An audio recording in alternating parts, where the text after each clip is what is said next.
Water. For most of us, all we have to do is turn a faucet and it's there. Clean, fresh water. We use it to wash ourselves and our clothes, our dishes and our cars. We drink it and cook with it. We swim through it for exercise and we boat and ski on it for fun. We water our flowers and our lawns with it. It seems so abundant that we easily take it for granted. Yet, much of the world doesn't. The World Health Organization estimates that 1/8 of the world's population, or 884 million people, do not have access to safe drinking water. 2/5 of the world, or 2.6 billion people, do not have adequate sanitation. As a result, 1.4 million children die every year from diseases caused by unclean water and poor sanitation. That's 4,000 children every day, one child every 20 seconds. Statistics like this are mind-boggling, and the temptation is to turn away, to throw up our arms in despair and to walk away, distracting ourselves with more pleasant thoughts. This month, Pope Benedict would have us face the reality of this terrible situation and join him in praying every day that all peoples may have access to water and other resources needed for daily life. Several years ago, the United Nations declared the decade from 2005 to 2015 the International Decade for Action, Water for Life.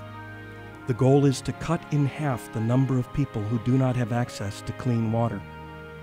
In 2010, the United Nations declared safe and clean drinking water and sanitation a human right, quote, essential to the full enjoyment of life and all other human rights, end quote. Pope Benedict wholeheartedly concurs.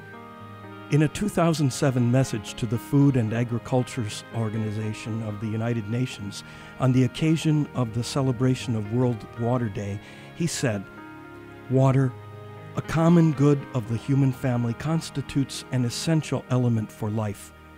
The management of this precious resource must enable all to have access to it, especially those who live in conditions of poverty, and must guarantee the livability of the planet for both the present and future generations.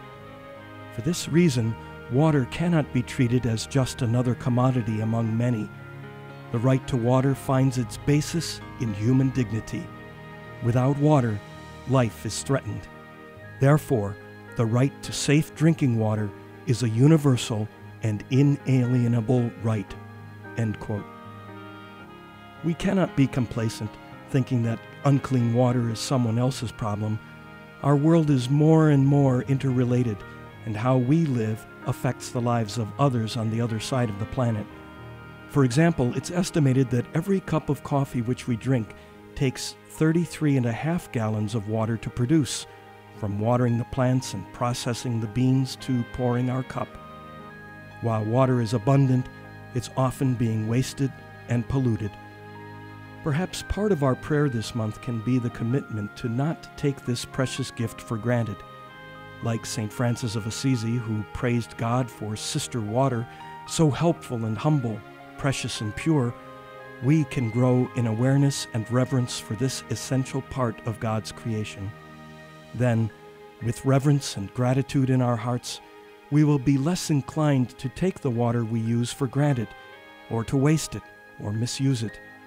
We'll look for ways to conserve it and care for it, and we'll consider ways that we might reach out and help the many millions of our brothers and sisters in our world who do not have access to clean water and whose lives are at risk as a result.